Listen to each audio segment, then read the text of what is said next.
Thanks to the supporters of channel member DC Maximo. It is a sad day, I know, Mrs Wearmouth. It is the last day of Sexy Shirt Week. I hope it's been worth the £150 I spent on shirts. Where do I submit the expense, Mrs Wearmouth? Hello?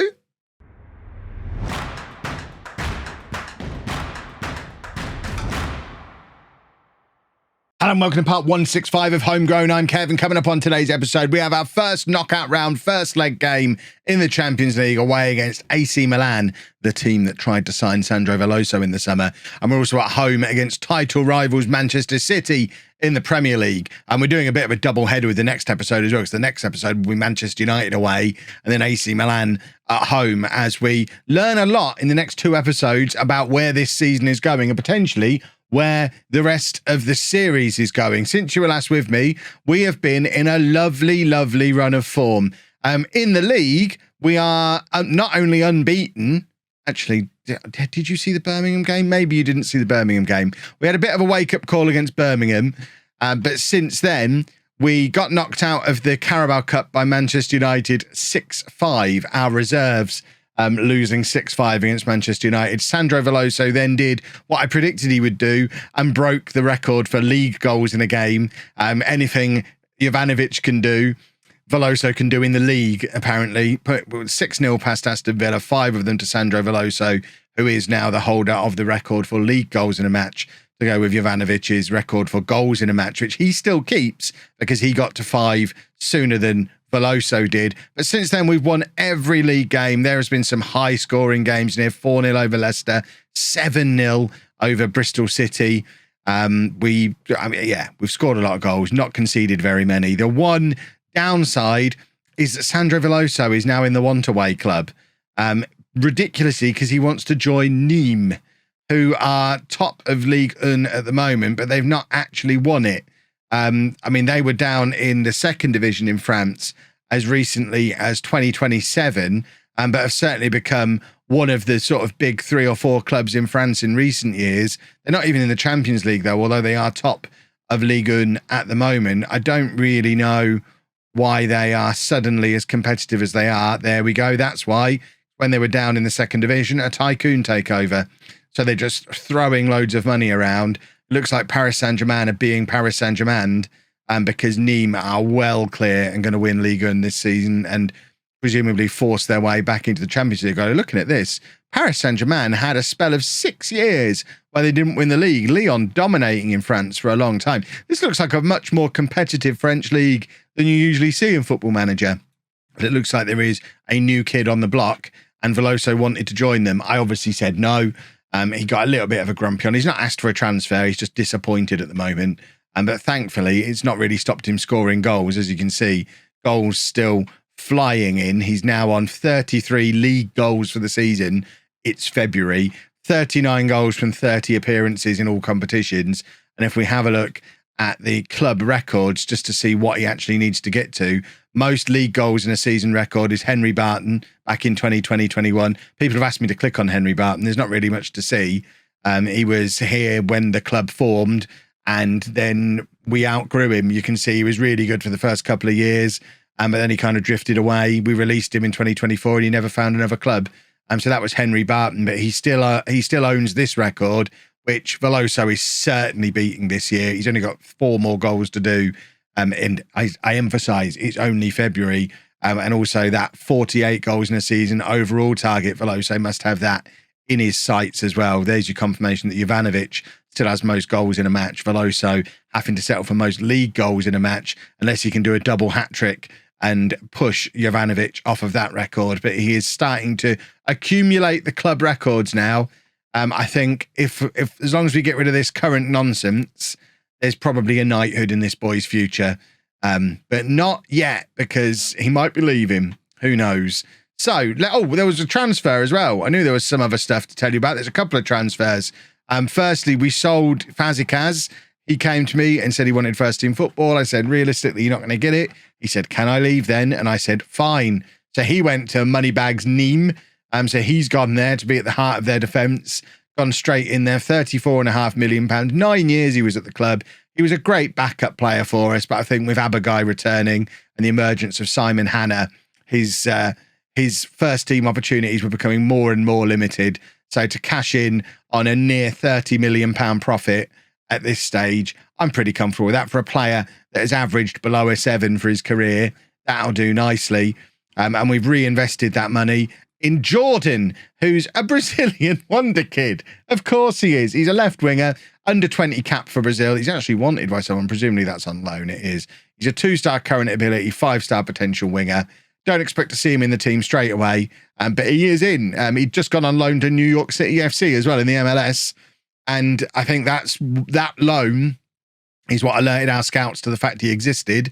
He came up on the scout report and he never actually got to play a game from. We just came in and did his release clause, because we've got so much money now that anytime we see a Brazilian youngster with a release clause, we can just do it straight away and not have to worry about it, because it's actually close to impossible to spend our transfer budget at the moment.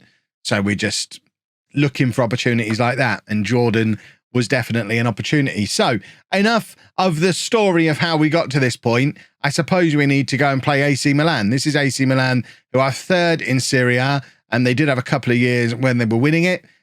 Probably, I mean, we're going back 5 or 6 years now, so they've started to fall off just a little bit. Finished third last year, but they are a 5-star reputation team, so they're one of the few clubs in world football still considered bigger than we are as a 4.5-star club. And they did make an offer for Sandro Veloso in the summer, which we turned down, which didn't turn his head. Clearly, he just wants money.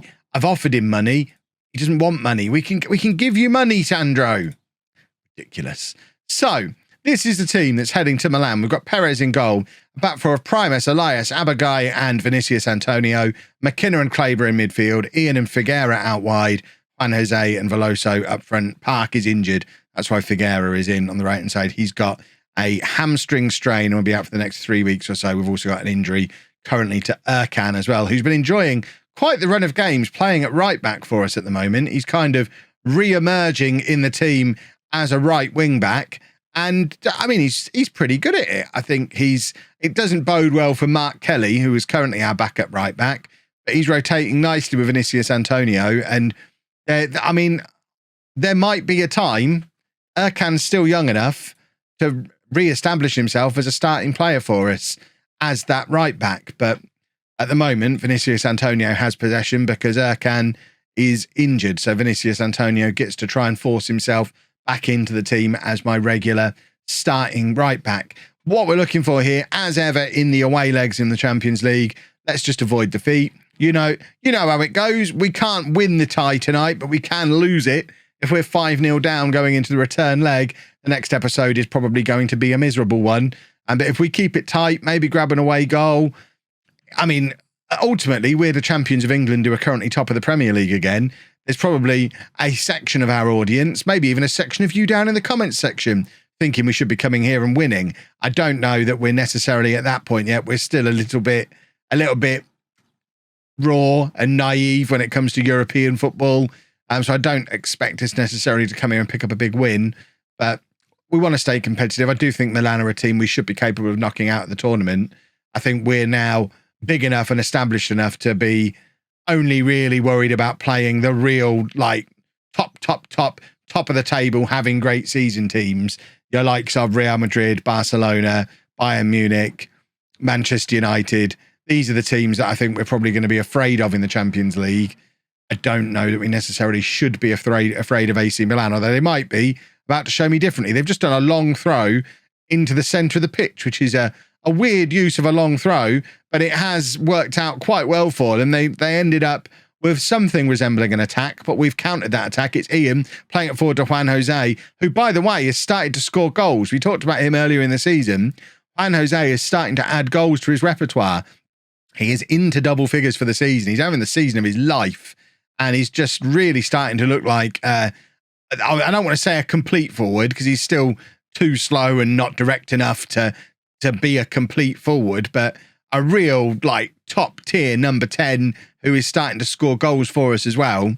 He's like I've likened him to Bergkamp in the past. He's like a Bergkamp, like a Zola, just hovering in there behind Veloso. And yeah, he does it beautifully, and he's starting to score goals as well. Juan Jose with the in-swinging corner, looking for Kleber at the near post, but can't find him. Ian is there, though, to deliver it back to Juan Jose, who crosses in, looking for Veloso again, can't find him again. Abagai, of course, back in Milan tonight, spent 5 years at Inter Milan, so I imagine he's getting a warm reception here. I imagine the Milan clubs are real good friends, and that he's considered a friend of AC Milan because he was a friend of Inter Milan. I'm sure that's how it works. Abagai with the ball over the top of Veloso. It's a lovely pass, and Veloso's in, and I don't know, does a fully happy Veloso score there? I don't think we can be too harsh on him because he's had his head turned. He is still scoring goals, but he doesn't always score all the goals. But Kleber is always going to be a threat from the corners. And there he is again. We've seen it time and time again at this point. A 6th goal of the season now for Kleber. It's the Juan Jose corner. Kleber just, I mean, it's a free header for him in there. It's not a free header. There was 2 players near him. It just looked like a free header on first inspection because he's so big and he didn't look like he was being challenged. But looking at that replay, which you probably didn't get to see because it was probably behind my head, he was completely crowded, but just tall. McKenna now with the cross looking for Ian, and Ian scores as well. Number 9 for the year for Ian, and we're 2-0 up on 37 minutes. Maybe we are going to come here and thump them tonight. Wouldn't that be a lovely old thing? It's from a set piece again. Vinicius Antonio Figueira plays it back to McKenna. First time, crosses it over, knows where Ian is. And we've seen him do that plenty of times before as well, cutting in on that far side. It's why Ian starts on that left wing ahead of Kleber, because of that threat that he poses, cutting inside. And look how deep Juan Jose has come there and still found the pass to put Veloso in. Juan Jose is, I mean, he might be my favourite player in this team because he makes everyone else around him look better. Juan Jose again with the corner. It's a lovely in-swinger, but this time can't find a home shirt. But we have had a very, very good first half. This is what I wanted to show you about Juan Jose. There's your confirmation. He is starting to score goals. 11 goals, 10 assists from 26 Premier League games, averaging a 7.56 this season. If you had doubts about him there, I think the doubts are gone now, surely. He is a top tier support striker. It's something I've never really used until FM21. This has been my discovery of FM21, the second striker in a support role, just purely there as a creator. And it's lovely. I'm really enjoying it. The amount of times we played Connor Roberts there, we could have played Renan in that role rather than Connor Roberts for all those years. Imagine how Renan would have thrived in this Juan Jose role. And there is goal number 40 for the season for Sandro Veloso, just 9 away now from breaking Henry Barton's all-time record for goals in a season. If he avoids injury, it's definitely happening because he just can't stop scoring. Number 56, Sandro Veloso, 3-0 now, not even an hour gone. You can't win the tie tonight, he says. We're looking good though, heading towards this second leg. Let's make a few substitutions. We are going to bring on Guerrero for Primus. I think we are going to take off Juan Jose for Jovanovic as well. We're just resting a few tired legs where we see them. Marcelo's back from his loan at Monaco, where he had a very nice time playing for Monaco, 11 goals in 19 starts and a 7.58. So Marcelo is very much back in the mix. I guess we'll bring him on for Figueiro. How does he play on the right-hand side? As an we'll do him as an inside forward rather than we'll do him as an inverted winger. Probably not going to be as much of a goal threat playing in that kind of role. I assume Monaco were playing him as a striker for that kind of goal return. But certainly when he first arrived, he looked like a real goal threat. I remember he exploded into the team. I think he scored a goal against Manchester United on his debut. Just looked really, really good immediately. Then just went really quiet for about a year.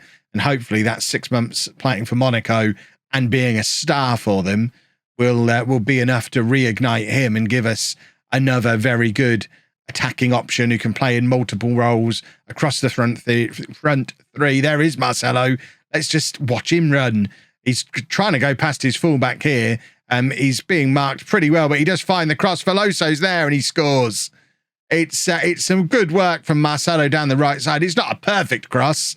I mean, Veloso has made it look a lot better than it was, but Marcelo does well to run half the length of the pitch and get that cross away when under a lot of pressure from his fullback.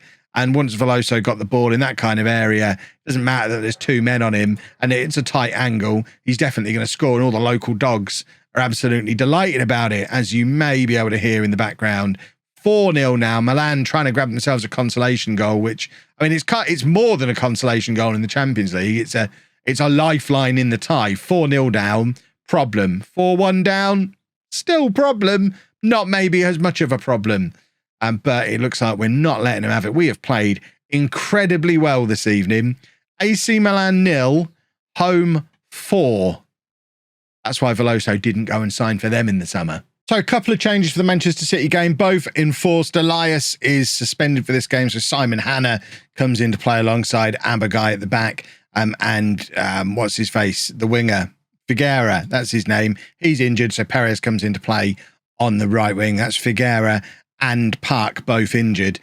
Was very tempted to bring Marcelo straight in, but thought probably Perez is a better option for a big game like this. Hanna, this is the first real big test of the decision to sell Fazekas, because obviously before Fazekas left, in a situation like this where Elias is suspended, Erkan's unavailable, Fazekas would be in alongside Abagai for this game, but Hanna is the only other fit centre-back in the senior squad now. So big test for him today. I mean, he is a very good young centre-back, 20 years old. He's already got 13 caps for Northern Ireland, valued at £19 million, still got his 5-star potential. He's 6'2". He's good in the air. What's not to like about Simon Hanna? Let's hope he goes and puts on a performance today against Manchester City. And we'll certainly be having a big look at Diego Perez on that right wing as well, with Marcelo sat there ready to just come on if needed. Or also Madness. Madness could come on the left and Ian move over to the right. That would be another option. So, or even Kleber could move forward onto the left. And there's lots of options. We've gone with Perez because he's the most senior player, but he's suffering from what we might start calling Fazekas-itis, where players are great for us when they're 18, 19, 20. And it's not like they're getting worse as they get older, but the next generation starts to come through who are even better. And Perez really struggled with the emergence of Kleber in midfield, McKenna, and Ian's just scored inside the first 4 minutes. So I'll stop talking about how wonderful our squad is and celebrate how wonderful our squad is, because Ian has just scored again. I can't believe there's still some people who wouldn't be playing Ian on that left-hand side. He is a constant goal threat coming in off the left wing. Look how narrow he plays. Gets into that spot vacated by Juan Jose. It's almost as if we're playing with Juan Jose behind a front two of Ian and Veloso at times, with Perez on one wing and Primus on the other, and Vinicius Antonio just floating around as an extra wide man. It's beautiful. This system is beautiful. And there's the one that got away, though. Forgot he'd gone to Manchester City. Lamptey. Primus, I think that's outside the area. The referee's going to go over and look at his little telly, but that at no point did the football enter the penalty area there. Now, whether the foul was in the area, what's the rule there? If the ball's not in the area, but he punches him inside the area, I guess that's a penalty, isn't it? So let's see what the referee has to say. It is no penalty, which Primus gets away with it a little bit there. And it's a free kick right on the edge of the area for Manchester City. 13 minutes gone, and Perez is quite comfortably able to take care of that one, which is very nice to see. What's also nice to see is the gap that is forming at the top of this Premier League table. We do play Manchester United and Arsenal before the AC Milan second leg. Where are Arsenal, by the way? Slam Dunk must have been sacked. We'll check in on Slam Dunk at half time. I would say at the end of the episode, but I'll forget. But I can't imagine with Arsenal in 15th place, Slam Dunk is still in a job, which is a little bit of a shame. But let's go and see how he's getting on. So we'll just do. Why hasn't it gone to our teams? Oh, I've forgotten how to play the game. Where's the team talk gone? Well, that's not where it is, Kev. Let's just get to the Premier League via the longest route. Yes, Slam Dunk has been sacked, I think. After nearly 5 years in the job, Slam Dunk was sacked on Boxing Day. What a scummy way to make a decision. Has he found another job yet? I mean, Slam Dunk. Do you want to... No? You don't want to come in and work with us? I mean, you're not having the assistant manager's job. Harrison Davies is being groomed for that. But you could have come in as a coach with Mrs Wearmouth. it would be a lesson to everybody that if you leave my coaching setup, you don't get to come back into the same job you had before. So Slam Dunk, I think Slam Dunk was previously under 18s coach actually, so he would be coming in on a promotion if he came in as a coach. But I guess coach at home is something of a downgrade to manager of Arsenal. But we've got a corner here. Veloso with the shot from the edge of the area. It's Perez trying to swing that into that near post, and it ends up with Ian, who's picked the ball up pretty deep and then been absolutely clattered by the Manchester City player. I mean, it's not a red card, it's a yellow card looking at that, but still, it was a bit of a clattering.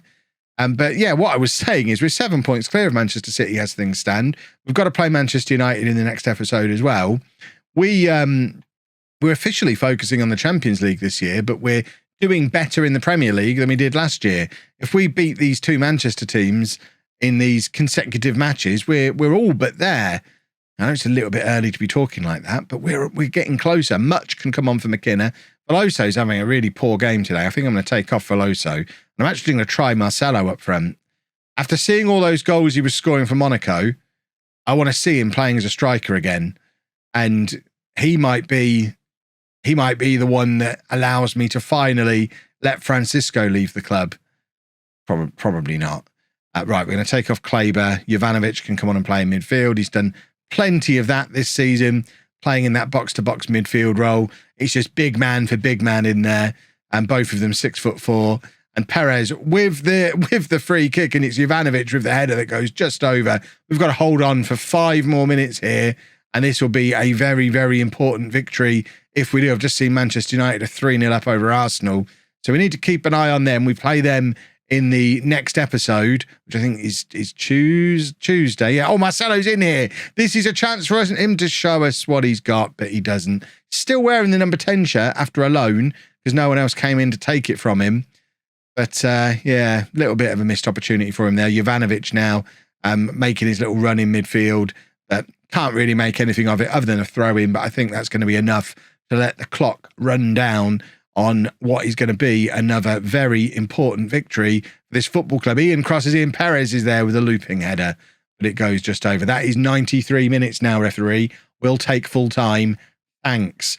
2 big wins. We're 7 points clear at the top of the Premier League and looking good for a Champions League quarter-final. I don't want to alarm anybody, but the way we're playing at the moment, this could be the season where the series ends. I want you to be ready just in case we win the Champions League this year. If you've enjoyed that, please make sure you leave a nice big thumbs up on there for me. Subscribe to the channel for daily Football Manager videos. And thank you very much for watching.